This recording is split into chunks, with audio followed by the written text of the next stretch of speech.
Hey everyone, Scott Smith from the Smith team at Keller Williams.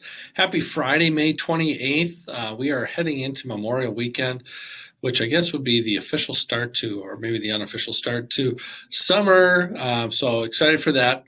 If you've been driving around anywhere in the Twin Cities, you've probably seen a lot of new construction happening around with new builds and everything. There's a huge demand for new construction with the limited inventory for the existing homes. So I wanted to just share a couple thoughts with you on maybe 3 or 4 different ways that new construction might be something to consider, or just at least plant a couple seeds for thinking about that as an option. Being in the real estate business for 25 plus years, we've worked with dozens of different builders and clients that have built homes, large and small, townhomes, single family homes, and we've had a wealth of experience with that, helping them navigate the new construction process. Certainly something that you want to make sure that you've got someone that is understanding on what the process is, how to negotiate, understanding the contracts, what the timelines are. So a couple thoughts with you on that.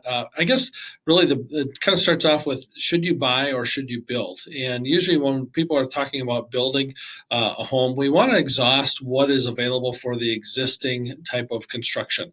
It also gives you a nice frame of reference for when you're going to build and when you're designing space, square footage, floor plans, that kind of stuff. Because looking at something on a blueprint versus something where you're walking through in person, whether it be a model or an existing home, certainly makes a difference. In the end product, you're going to be much more satisfied with what you end up with. So new construction back in 2009, 10, 11, and 12, when the market was way down, we had basically a stoppage for new construction. A lot of the smaller builders around the country were out of business. The big builders scooped up a lot of the land, and they kind of sat on it for a few years. And so there was this kind of a gap in the new construction activity, where it's anywhere from a couple million homes that were not built, or townhomes that were not built, condos that were not built during that era. And we're kind of paying the price for that right now, because a lot of those new construction homes that would have happened during those years left a shortage or a void in the existing home market, because those would have been turnover properties in today's market, and we're just missing those. So unfortunately, that's the scoop with what's happening, where we have a void in the marketplace with that. On top of that, during COVID, we had a lot of the production factories, lumber mills, and the bringing in lumber from Canada was also shut down. So the commodities of lumber and materials have certainly gone way up. Because of that shortage. So supply and demand 101, that brought up a lot of the activity and the prices with that. Also labor shortages. So during the recession of 9, 10, 11, and 12, we had a lot of people that were in the trades that basically either retired or they got out of it. And with a lot of younger people that aren't going to trade school now, there's a strong demand for that. So if you got anyone that's in their late teens, early 20s that are looking to get into a business, the trades right now, they are clamoring for some skilled workers. So with that, another aspect to think about with new construction is there aren't any bidding wars. So you can design your own home and not have to worry about if you're going to get it or not. You're working with a builder. Some of those lots get scooped up right away.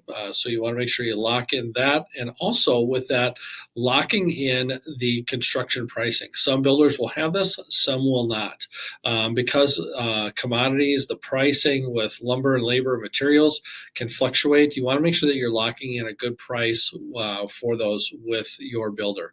New construction certainly can fluctuate, especially with a timeline of anywhere from 4 to 6 months from a design to a build process. The other thing to consider with new construction is the timing for your interest rate lock. Typical interest rate lock is about 60 days. Obviously, new construction can be a few months, and so it will extend beyond that. And when can you lock in your interest rate without having to worry if the interest rates jumped up you're going to be locked in at a good rate with that. So just about 3 or 4 things to consider when you're building a home.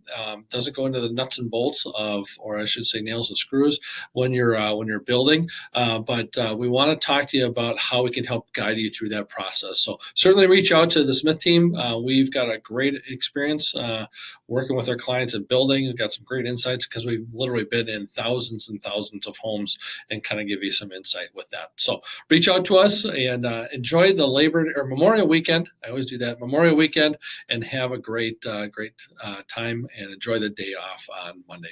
Take care. I'll see you next week.